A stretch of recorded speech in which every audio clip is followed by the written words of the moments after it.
Hello my dear students, I am Ajay Singh, your maths instructor. तो guys, जैसा कि आप लोगों को पता है कि हम लोग परसेंटेज मेंसुरेशन की सीरीज लेकर के आ चुके हैं और मेंसुरेशन के अभी तक मैंने आपको 3 वीडियो प्रोवाइड करा दी है ना। और आज हम लोग उसी सीरीज का चौथा वीडियो देखने जा रहे हैं। और अभी तक 3 वीडियोस में जो हमने क्वेश्चंस देखे हैं वो एग्जाम के पॉइंट ऑफ व्यू से बहुत इंपॉर्टेंट है और जो कि स्क्वायर और रेक्टेंगल पर बेस्ड थे। ठीक, आज अब हम लोग जो अपने नेक्स्ट सीरीज जो चल रही है यानी कि 4th और 5th में, इसमें हम लोग ट्रायंगल और सर्किल बेस्ड क्वेश्चंस देखेंगे।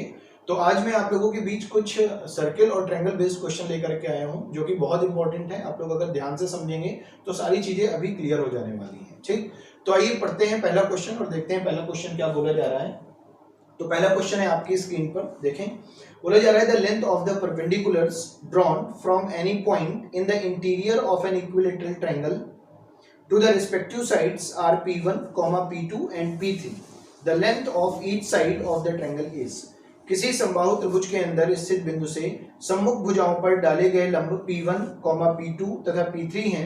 त्रिभुज की प्रत्येक भुजा ज्ञात कीजिए। ठीक, तो यानी कहने का मतलब ये है कि यहाँ पर जो बात हो रही है वो बात हो रही है इक्विलैटरल ट्रायंगल। ठीक, तो जरा बात समझिएगा। बोला जा रहा है कि एक इक्विलैटरल ट्रायंगल है, तो ये हमने एक इक्विलैटरल ट्रायंगल बना लिया। समझना बात को, इक्विलैटरल ट्रायंगल है ए, ये बी और ये सी। ठीक है, अब बोला जा रहा है कि इक्विलैटरल ट्रायंगल के अंदर किसी इंटीरियर पॉइंट से इसकी सभी साइड्स पर खींचे गए परपेंडिकुलर्स की लेंथ आपको गिवन है P1, फिर इस साइड पर आपने एक परपेंडिकुलर खींचा जिसकी लेंथ हो गई P2 और फिर आपने इस साइड पर एक परपेंडिकुलर खींचा जिसकी लेंथ हो गई P3। समझ आ रही है बात? ठीक, तो आपको पता है कि इक्विलैटरल ट्रायंगल है, तो इक्विलैटरल ट्रायंगल की साइड्स आपस में क्या होंगी? बराबर होंगी। सभी साइड्स आपस में क्या होंगी? बराबर होंगी इक्विलैटरल ट्रायंगल की। ठीक, तो अगर आप क्या करें, इस वाले पॉइंट को O मान लें और अगर मैं B से O को मिला दूं और O से C को मिला दूं और O से A को मिला दूं, यानी कि हमने क्या किया है, हमने इस ट्रायंगल के तीनों वर्टिसेस से हमने इस सेंटर को मिला दिया है। तो यहाँ पर 3 ट्रायंगल बन गए। एक ट्रायंगल बना BOC, एक ट्रायंगल बना AOC और एक ट्रायंगल बना AOB। तो अगर हम यहाँ पर ध्यान दें तो area of triangle BOC plus area of triangle AOC plus area of triangle AOB, अगर हम इन तीनों ट्रायंगल का एरिया सम करेंगे यानी योग करेंगे इन तीनों ट्रायंगल्स का, ठीक है, एरिया का, तो ये जो ट्रायंगल का एरिया बनेगा वो बड़ा वाला ट्रायंगल बन जाएगा ABC। तो हम लिख सकते हैं एरिया ऑफ ट्रायंगल ABC। समझ आ रही है बात? तो ये बताइए एरिया ऑफ ट्रायंगल BOC, आपको पता है कि इसकी साइड कितनी है इस ट्रायंगल की BOC की? A है। ठीक, और इसकी हाइट कितनी है? P1 है। तो आपको पता है कि किसी भी ट्रायंगल का एरिया निकालने के लिए हम एक जनरल फॉर्मूले का यूज करते हैं, जैसे हम लिखते हैं 1/2 इंटू बेस इंटू हाइट। समझ आ रही है बात? तो ये जनरल फॉर्मूला होता है, तो यही फॉर्मूला हम यहाँ पर लगा देंगे। तो एरिया ऑफ ट्रायंगल BOC, तो देखिए BOC की जो साइड है वो कितनी है? A, तो ये हो जाएगा 1/2 इंटू बेस, बेस कितना है? A, और हाइट कितनी है? P1। समझ आ रही है बात? प्लस AOC का बेस कितना है? A, और हाइट कितनी है? P2, तो ये हो जाएगा 1/2 इंटू A इंटू P2। समझ आ रही बात? Plus 1/2 into A into P3। ठीक है, वैसे ही AOB का हमने लिख दिया। अब आपको पता है अगर आप इन तीनों ट्रायंगल्स के एरिया का सम करेंगे तो आपको एरिया ऑफ ट्रायंगल ABC मिल जाएगा। और आपको पता है कि किसी इक्विलैटरल ट्रायंगल यानी कि समबाहु त्रिभुज का जो क्षेत्रफल होता है, जो एरिया होता है वो होता है √3/4 इंटू साइड स्क्वायर। समझ आ रही बात? तो यहाँ पर साइड क्या है? A है, तो मैं लिख सकता हूँ √3/4 A स्क्वायर। समझ आ रही बात? सॉल्व करते हैं। देखिए आप यहाँ से A/2 कॉमन ले सकते हैं, तो अगर आपने A/2 कॉमन ले लिया तो अंदर बचा P1 plus P2 plus P3 equals to, हो जाएगा √3/4 A स्क्वायर। तो A से A कैंसिल हो जाएगा, 2 दूनी 4, तो A बराबर आ जाएगा, A बराबर हो जाएगा 2/√3 P1 plus P2 plus P3। समझ आ रही है बात? तो एक चीज हमें यहां से ये पता चल गई कि आपको ट्रायंगल की साइड फाइंड करनी थी। तो अगर आपको ट्रायंगल की साइड फाइंड करनी है तो जो ट्रायंगल की साइड होगी वो होगी 2/√3 ब्रैकेट के अंदर P1 plus P2 plus P3, यानी कि जो परपेंडिकुलर्स दिए हैं इनके सम इनटू 2/√3 कर देंगे तो हमें क्या पता चल जाएगा? इस ट्रायंगल की साइड पता चल जाएगी। बोलो बात समझ आ रही है? ठीक, इंपॉर्टेंट है, ध्यान रखिएगा। ठीक है, आइए चलते हैं क्वेश्चन नंबर 2 पर और देखते हैं क्वेश्चन नंबर 2 क्या बोला जा रहा है। ठीक, तो देखिए मैं पढ़ देता हूं क्वेश्चन और आपको स्क्रीन पर दिख रहा होगा कि क्वेश्चन क्या है। ठीक है, तो क्वेश्चन नंबर 2 की अगर हम बात करें तो क्वेश्चन नंबर 2 में कुछ इस प्रकार से बोला जा रहा है, the hypotenuse of a right angle isosceles triangle is 5 centimetre. It's area will be, यानी किसी समद्विबाहु समकोण त्रिभुज के कर्ण की लंबाई 5 सेंटीमीटर है तो क्षेत्रफल ज्ञात कीजिए। देखिए समद्विबाहु समकोण त्रिभुज के हाइपोटेन्यूज यानी कर्ण की लंबाई आपको 5 सेंटीमीटर गिवन है। तो जरा बात समझिएगा, आपसे बोला जा रहा है कि एक समद्विबाहु समकोण त्रिभुज है, ठीक। तो समद्विबाहु समकोण त्रिभुज का मतलब ये होगा कि एक एंगल जो होगा वो 90 डिग्री होगा और दो साइड्स आपस में बराबर होंगी। तो मैं फिगर यहाँ पर ड्रॉ कर दे रहा हूँ। देखिए बोला जा रहा है कि एक ट्रायंगल है जो समद्विबाहु समकोण त्रिभुज है, ठीक है। तो ये ट्रायंगल हो गया ए बी सी, तो ये आपने मान लिया 90 डिग्री है। अगर ये साइड आपने एक्स मान ली तो ये भी साइड कितनी हो जाएगी, बी सी, एक्स हो जाएगी। तो यानी कि ये दोनों साइड आपस में बराबर हो गई, तो ये समद्विबाहु समकोण त्रिभुज बन गया क्योंकि एंगल 90 डिग्री है, ठीक। अब इसका जो हाइपोटेन्यूज है ये 5 सेंटीमीटर आपसे बोला जा रहा है। ये बताइए अगर ये 90 डिग्री है और AC हाइपोटेन्यूज है तो हम AC स्क्वायर बराबर लिख सकते हैं परपेंडिकुलर का स्क्वायर प्लस बेस का स्क्वायर, यानी x square plus x square, तो ये हो जाएगा 2x स्क्वायर, ठीक है। तो हम AC की वैल्यू अगर हम यहां से देखें तो √2x स्क्वायर बराबर हो जाएगा x √2 सेंटीमीटर। समझ आ रही है बात। तो AC की वैल्यू यहां से हमने x √2 सेंटीमीटर निकाली, लेकिन क्वेश्चन में क्या गिवन है आपको, AC की वैल्यू 5 सेंटीमीटर। तो क्या मैं इन दोनों की वैल्यू आपस में बराबर लिख सकता हूं, तो x √2 बराबर हो जाएगा 5 सेंटीमीटर। समझ आ रही है बात। तो x बराबर हो गया 5/√2 सेंटीमीटर। क्लियर है बात, ठीक। तो x की वैल्यू 5/√2 सेंटीमीटर हो गई। अब हमें फाइंड क्या करना है, इस आइसोसेलेस राइट एंगल ट्रायंगल का एरिया। तो एरिया आपको मैंने बताया कि किसी भी ट्रायंगल का एरिया जो होता है उसे फाइंड करने के लिए हमें 1/2 बेस इंटू हाइट फॉर्मूले का यूज कर सकते हैं। समझ आ रही बात। ये हो जाएगा 1/2 बेस इंटू हाइट, तो बेस है x और हाइट भी है x, तो ये हो जाएगा x इंटू x, यानी ये बन जाएगा x स्क्वायर बाई 2। समझ आ रही है बात, ठीक। तो अगर हम इसको थोड़ा सा समझें तो हम लिख सकते हैं 1/2 इंटू, अब देखिए x स्क्वायर, x की वैल्यू 5/√2, अगर हम इसका स्क्वायर करेंगे तो आ जाएगा 25/2, √2 का स्क्वायर करेंगे 2, तो ये हो जाएगा 25/4। समझ आ रही है बात। तो अगर हम यहां से थोड़ा सा देखें तो जो एरिया होगा अगर हम डिवाइड करें 4 से तो ये 6 टाइम्स जाएगा 0.25 सेंटीमीटर स्क्वायर। समझ आ रही बात, एरिया की बात हो रही है तो एरिया आ जाएगा 6.25 सेंटीमीटर स्क्वायर। क्लियर है बात, ठीक। ये आइसोसेलेस राइट एंगल ट्रायंगल का एरिया होगा, ठीक है। चलिए चलते हैं नेक्स्ट क्वेश्चन पर और देखते हैं कि नेक्स्ट क्वेश्चन क्या है। तीसरा क्वेश्चन आपको स्क्रीन पर दिख रहा होगा, एक बार मैं पढ़ देता हूं क्वेश्चन, ठीक है। तो थर्ड क्वेश्चन है, बोला जा रहा है from a point within an equilateral triangle perpendiculars drawn to the these sides are 6 centimetre 7 centimetre and 8 centimetre respectively, the length of the side of the triangle is. किसी समबाहु त्रिभुज के भीतर किसी बिंदु से तीनों भुजाओं पर डाले गए लंब की लंबाई 6 सेंटीमीटर 7 सेंटीमीटर तथा 8 सेंटीमीटर है, तो त्रिभुज की भुजाएं ज्ञात कीजिए। ठीक है, तो देखो भाई 6, 7, 8 सेंटीमीटर है परपेंडिकुलर्स की लेंथ, ठीक है, और ट्रायंगल की आपसे क्या पूछा जा रहा है, ट्रायंगल की साइड पूछी जा रही है। तो अभी मैं आपको एक बार बता चुका हूं, जो हमारा पहला क्वेश्चन था बिल्कुल सेम उसी क्वेश्चन पर ये क्वेश्चन दिया गया, वो मैंने आपको वहां पर उसका डेरिवेशन टाइप का पूरा करा दिया है। ठीक है, तो देखिए यहाँ पर बात हो रही है इक्विलेटरल ट्रायंगल की, तो जरा बात समझिएगा, ये इक्विलेटरल ट्रायंगल हो जाएगा। ठीक, ये इक्विलेटरल ट्रायंगल हो गया ABC, समझना A B और C।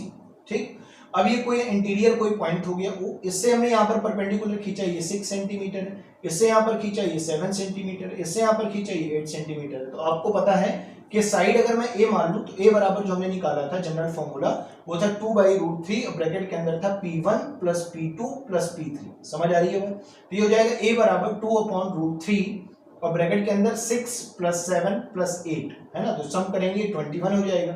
21 इंटू 2/√3 ये हो गया 42/√3। रेशनलाइज कर लीजिए, √3 का ऊपर और √3 का नीचे गुणा, तो ये हो जाएगा 3 और 3 से जब इसको काट देंगे तो 14, तो ये हो जाएगा 14√3 सेंटीमीटर। समझ आ रही है बात। तो यही आपसे पूछा जा रहा था कि आपको इस ट्रायंगल की इक्विलेटरल ट्रायंगल की साइड बतानी है, तो इस इक्विलेटरल ट्रायंगल की जो साइड होगी वो हो जाएगी 14√3 सेंटीमीटर। समझ आ रही है बात, ठीक है। चलिए चलते हैं नेक्स्ट क्वेश्चन पर और देखते हैं नेक्स्ट क्वेश्चन क्या है। ठीक है, आपको स्क्रीन पर दिख रहा होगा क्वेश्चन, तो देखिए मैं पढ़ दे रहा हूं क्वेश्चन।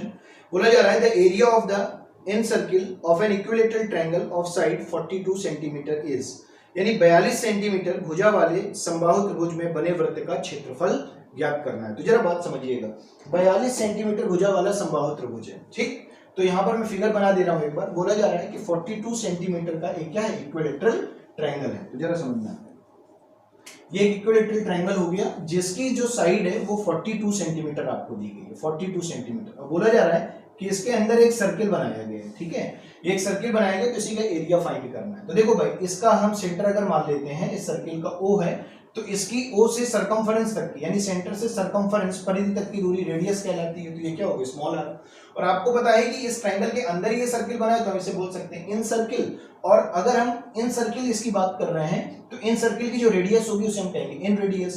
तो ओ से अगर हम वर्टिसेस तक के पॉइंट को मिलाएं, वर्टिसेस को मिला दें तो ये हो जाएगा कैपिटल आर, तो इसे हम सर्कम रेडियस बोलते हैं। तो आर को हम बोलते हैं सर्कम रेडियस, सर्कम रेडियस यानी परिवृत्त की त्रिज्या, और स्मॉल आर को हम बोलते हैं इन रेडियस यानी अंतःवृत्त की त्रिज्या। समझ आ रही है बात, ये दोनों चीजें। तो ये हो गई आपकी सर्कम रेडियस और ये हो गई इन रेडियस। तो देखो भाई, जो इन रेडियस होती है इक्विलैटरल ट्रायंगल की, उसका फॉर्मूला होता है साइड अपॉन 2√3 और सर्कम रेडियस का फॉर्मूला होता है साइड अपॉन √3, ठीक है, ये होता है फॉर्मूला। तो आपको यहां पर जो बात बोली जा रही है वो आपको निकालनी क्या है, इन सर्किल, क्योंकि इन सर्किल की रेडियस, क्योंकि आपको इस सर्किल का आपको एरिया चाहिए। तो ये हो जाएगा स्मॉल आर बराबर, देखो ट्रायंगल की साइड कितनी है 42 सेंटीमीटर, तो ये हो जाएगा 42 अपॉन, और इसकी जो नीचे वाली वैल्यू वो 2√3 है। समझ आ रही है, ठीक। आइए इसको सॉल्व करते हैं, 2 से काट देंगे 21/√3 और जैसे ही रेशनलाइज करेंगे तो 3 से ये कट जाएगा 21 7 बार, तो 7√3 आ जाएगा। तो आर की वैल्यू आ गई 7√3 सेंटीमीटर। समझ आ रही है बात। तो इसका मतलब है आर की वैल्यू हो गई 7√3 सेंटीमीटर। अब आपको चाहिए इस सर्किल का एरिया। तो आपको पता है सर्किल का जो एरिया होता है वो एरिया होगा पाई आर स्क्वायर। बोलो बात समझ आ रही है। तो ये हो गया 22/7 गुणे आर स्क्वायर यानी 49 गुणे 3।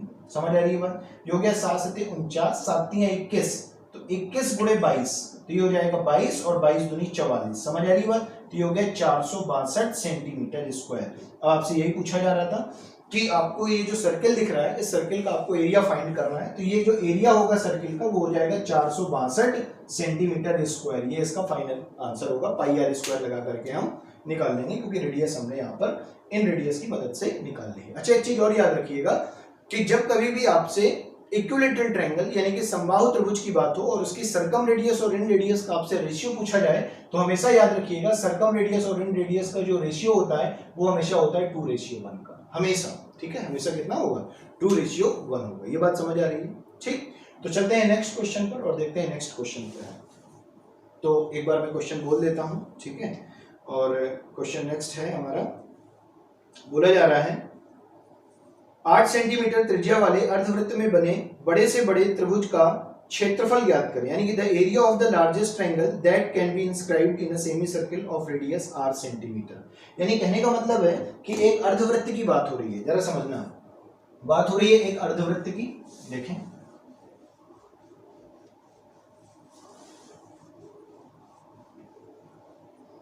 एक अर्धवृत्त की बात हो रही है। तो ये हमने एक सेमी सर्किल बना दिया, ठीक है, इसका हमने सेंटर को मान लिया। तो ये बताइए सेंटर से सरकमफरेंस तक की डिस्टेंस क्या होती है, रेडियस r। तो ये भी कितनी हो जाएगी, रेडियस। तो ये पूरा जो डायमीटर होगा वो कितना हो जाएगा, 2r।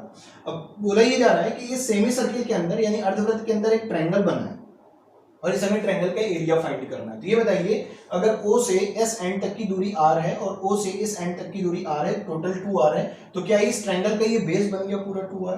और अगर हम इस सेंटर से इसको इसके शीर्ष को यानी A इसको मान लें, इसको B मान लें, इसको C मान लें, तो O से अगर मैं A को मिलाऊंगा तो क्या ये भी रेडियस r कहलाएगी। क्यों? क्योंकि सेंटर से लेकर के सरकमफरेंस तक की जो डिस्टेंस होती है वो रेडियस होती है। समझ आ रही बात।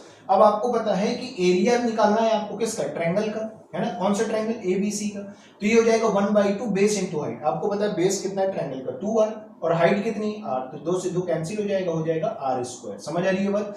तो यानी कहने का मतलब है कि एरिया ऑफ ट्रायंगल जो होगा वो होगा r स्क्वायर। समझ आ रही है बात। r स्क्वायर सेंटीमीटर स्क्वायर या मीटर में दिया है तो मीटर स्क्वायर। क्लियर है, ये हमारा आंसर हो जाएगा r स्क्वायर। ठीक, चलते हैं नेक्स्ट क्वेश्चन पर और देखते हैं कि नेक्स्ट क्वेश्चन क्या बोला जा रहा है। तो जैसा कि आपको स्क्रीन पर क्वेश्चन दिख रहा होगा, ठीक है, आप स्क्रीन पर क्वेश्चन देख सकते हैं और सॉल्व करने का प्रयास किया करिए। जब तक आपको क्वेश्चन यहाँ पर सॉल्व नहीं कराया जाता है तब तक आप उसको एक बार ट्राई कर लिया करिए। तो आइए देखते हैं, क्वेश्चन पढ़ते हैं नेक्स्ट। और क्वेश्चन नेक्स्ट में बोला जा रहा है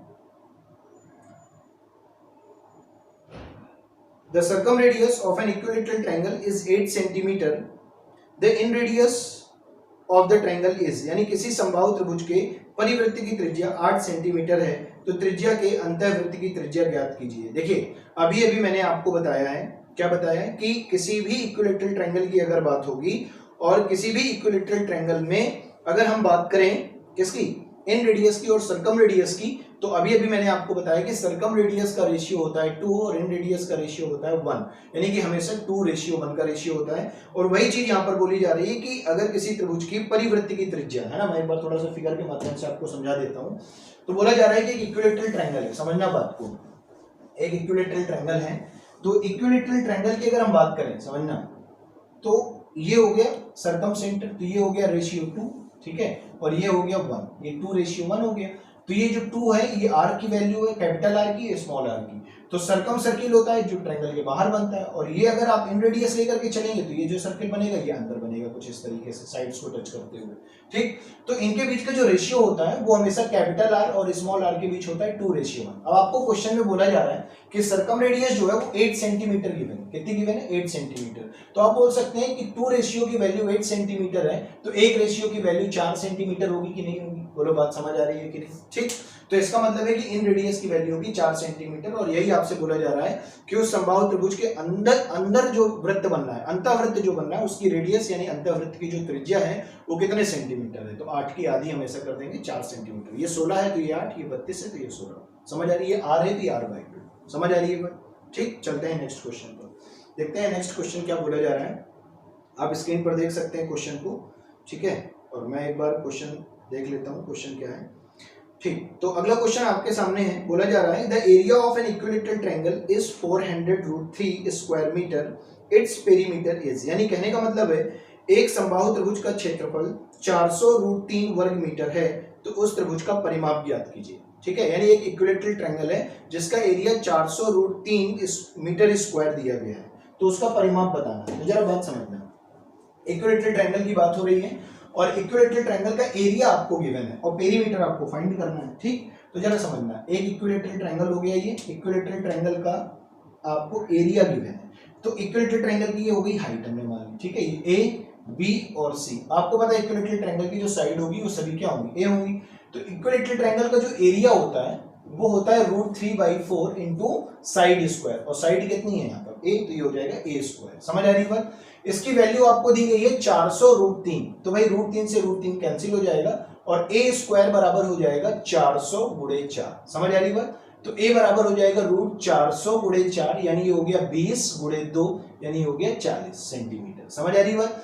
तो a का मान हो गया 40 सेंटीमीटर, और a क्या है, इस ट्रायंगल की साइड है। अब आपको पेरीमीटर फाइंड करना है। तो आपको मैंने बताया है लास्ट क्लास में, पहली वाली क्लासों में मैंने आपको बताया है कि पेरीमीटर का मतलब होता है सम ऑफ ऑल साइड्स, सभी भुजाओं का योग। यानी कि उसकी अगर हम बाउंड्री को टच करते हुए चलें, पूरी बाउंड्री को कवर करेंगे तो आप कितनी डिस्टेंस कवर करेंगे, ये मतलब हुआ।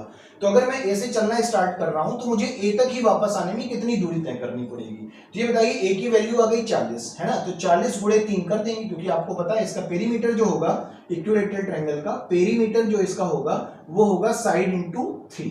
कितना होगा, साइड इंटू 3, क्योंकि सभी साइड्स आपस में बराबर है तो हम 3a लिख सकते हैं। तो 3a लिखेंगे तो a का मान है 40, तो 40 × 3 कितना हो जाएगा 120 सेंटीमीटर। बोलो बात समझ आ रही है कि नहीं, ठीक। तो पेरीमीटर जो हो जाएगा ट्रायंगल का वो हो जाएगा 120 सेंटीमीटर, ठीक। तो चलते हैं नेक्स्ट क्वेश्चन पर और देखते हैं कि नेक्स्ट क्वेश्चन क्या बोला जा रहा है। तो नेक्स्ट क्वेश्चन है, बोला जा रहा है किसी समबाहु त्रिभुज के अभ्यंतर किसी बिंदु से तीनों भुजाओं की लंबाई √3 सेंटीमीटर, 2√3 सेंटीमीटर और 5√3 सेंटीमीटर है तो त्रिभुज का परिमाप कितना होगा। समझ आ रही है बात, ठीक। ऐसे क्वेश्चंस मैं आपको अभी करा चुका हूं 2 क्वेश्चन, ठीक है, आप वैसे लगा सकते हैं, थोड़ा सा मैं बता देता हूं। बोला क्या जा रहा है कि जो साइड है वो √3, 2√3 और 5√3। तो देखो भाई, एक इक्विलैटरल ट्रायंगल की बात हो रही है, समझना, इक्विलैटरल ट्रायंगल की बात हो रही है और इक्विलैटरल ट्रायंगल की साइड निकालने के लिए मैं आपको फॉर्मूला बता चुका हूं, a बराबर 2/√3 P1 + P2 + P3 बता चुका हूं ये फॉर्मूला। समझ आ रही है बात। और P1, P2 और P3 की वैल्यू आपको क्वेश्चन में गिवन है, तो आप बोल सकते हैं a बराबर ये हो जाएगा 2/√3, ठीक है। वैल्यू देख लेते हैं जरा क्या दी गई है, वैल्यू दी गई है आपको P1 की वैल्यू दी गई है √3 प्लस P2 की वैल्यू दी गई है 2√3 और 5√3। समझना बात को। तो 5 2 7 और 1 8, समझ आ रही, 8√3 हो जाएगा। तो ये हो जाएगा 2/√3 और ये हो जाएगा इंटू 8√3। समझ आ रही है बात? तो ये √3 से √3 कैंसिल हो जाएगा, तो ये हो जाएगा 8 दूनी 16। ए की वैल्यू आ जाएगी 16 सेंटीमीटर। अब आपको परिमाप बताना है, ठीक है, तो पेरीमीटर होता है 3, तो आप 3 × 16 कर देंगे, यानी आ जाएगा 48 सेंटीमीटर। समझ आ रही है बात? तो ये हो जाएगा 48 सेंटीमीटर, उसकी क्या हो जाएगी, पेरीमीटर हो जाएगा, यानी परिमाप हो जाएगा उस ट्रायंगल का, इक्विलैटरल ट्रायंगल का, समबाहु त्रिभुज का। ये बात समझ आ रही है? ठीक है, चलिए अब देखते हैं इसका एक लास्ट क्वेश्चन। लास्ट क्वेश्चन क्या है, बोला जा रहा है the base and altitude of a right angle triangle are 12 centimetre and 5 centimetre respectively. Distance of its hypotenuse from the opposite vertex is, यानी कहने का मतलब है किसी समकोण त्रिभुज का आधार 12 सेंटीमीटर तथा शीर्षलंब 5 सेंटीमीटर है, तो उसके विकर्ण की विपरीत शीर्ष से लंब दूरी ज्ञात कीजिए। तो जरा बात समझना, बहुत आसान है, जरा समझिएगा बात को। बोला ही जा रहा है कि 12 सेंटीमीटर और 5 सेंटीमीटर का क्या है, समकोण त्रिभुज, समकोण त्रिभुज है। 12 सेंटीमीटर उसका क्या है, बेस है, और 5 सेंटीमीटर उसका क्या है, परपेंडिकुलर है, यानी कि लंब है। ठीक, तो जरा समझिएगा, बोला जा रहा है कि एक इक्विलैटरल ट्रायंगल है, समझना, ये इक्विलैटरल ट्रायंगल हो गया जिसका बेस आपको गिवन है 12 सेंटीमीटर, ये 12 सेंटीमीटर हो गया, और परपेंडिकुलर इसका आपको गिवन है 5 सेंटीमीटर। समझ आ रही है बात? तो बोला जा रहा है कि इसके हाइपोटेन्यूज के, इसके वर्टेक्स, अपोजिट वर्टेक्स पर, है ना, तो अपोजिट वर्टेक्स क्या होगा, हाइपोटेन्यूज AC है, हाइपोटेन्यूज विकर्ण AC है, और इसका अपोजिट वर्टेक्स क्या होगा, B। तो B से इस हाइपोटेन्यूज पर जो परपेंडिकुलर खींचा गया है, इसको आप M मान लीजिए, ठीक है, इसको आप M मान लीजिए, तो BM की आपसे लंबाई पूछी जा रही है। तो जरा बात समझना, इसके लिए 2-3 तरीके हैं सॉल्व करने के लिए। पहला तरीका क्या है, जरा समझना। देखो भाई, इसके लिए पहला तरीका ये है कि ये 5 दिया गया है और ये 12 दिया गया है, समझ आ रही है बात? ठीक, तो ये वाली साइड आप निकाल सकते हैं 13 सेंटीमीटर। भाई ये ट्रिपलेट होता है ना, 5 का स्क्वायर 25 और 12 का स्क्वायर 144, तो 169, यानी ये 13 का स्क्वायर, तो हाइपोटेन्यूज कितना आ गया, 13 सेंटीमीटर। अच्छा बताइए, ट्रायंगल ABC का हम 2 तरीके से एरिया निकाल सकते हैं। पहला 1/2 बेस इंटू हाइट, तो बेस है 12 और हाइट है 5। क्या मैं ये वाली वैल्यू बराबर लिख सकता हूं 1/2 बेस इंटू हाइट? तो अगर मैं इसको बेस मान लूं और इसको हाइट मान लूं, क्योंकि ये परपेंडिकुलर है, ये x है, तो ये हो जाएगा 13 × x। बोलो बात समझ आ रही है? तो 1/2 से 1/2 कैंसिल हो जाएगा, तो x बराबर हो जाएगा 60/13 सेंटीमीटर। बोलो बात समझ आ रही है? x की वैल्यू कितनी हो जाएगी, 60/13 सेंटीमीटर। समझ आ रही है बात? ठीक, या फिर इसका दूसरा तरीका ये है कि जब कभी भी आपसे बोले कि इक्विलैटरल ट्रायंगल, यानी ये 90 डिग्री है, ये साइड 5 है, ये साइड 12 है, और इसका एक यहाँ पर परपेंडिकुलर खींचा हाइपोटेन्यूज पर, तो आपको इसकी लंबाई निकालनी है, इसकी परपेंडिकुलर की लंबाई निकालनी है। ठीक है, तो आप पहले हाइपोटेन्यूज निकाल लो 13। समझ आ रही बात? तो ऐसे क्वेश्चन को सॉल्व करने के लिए, इस परपेंडिकुलर की डिस्टेंस निकालने के लिए, अगर हम इसकी डिस्टेंस x मान लें, तो फॉर्मूला होता है x बराबर perpendicular into base upon hypotenuse. ठीक है, तो परपेंडिकुलर है 5 और बेस है 12 और डिवाइडेड बाई हाइपोटेन्यूज यानी कि विकर्ण 13, तो 12×5 60/13 सेंटीमीटर। समझ आ रही बात? तो x की वैल्यू हो जाएगी 60/13 सेंटीमीटर। अगर आप पॉइंट में निकालना चाहते हैं तो आप 13 से उसको डिवाइड कर सकते हैं, 4 पॉइंट समथिंग कुछ आ जाएगा। समझ आ रही है बात? ठीक, तो अगर आपको सेशन अच्छा लगा हो तो सेशन को लाइक करें, शेयर करें, और अगर अभी तक आपने हमारे चैनल को सब्सक्राइब नहीं किया है तो हमारे चैनल को जरूर सब्सक्राइब कर लें और बेल आइकन को प्रेस करना ना भूलें, ताकि कोई भी न्यू अपडेट या इन्फॉर्मेशन आपसे छूट ना पाए। तो गाइज बहुत बहुत धन्यवाद, जो लोग लगातार कमेंट कर रहे हैं, लगातार वीडियो को शेयर कर रहे हैं, उनके लिए बहुत बहुत शुक्रिया। तो मिलते हैं नेक्स्ट पार्ट 5 में मेंसुरेशन के, और वहां पर भी देखेंगे कुछ important questions. Thank you so much.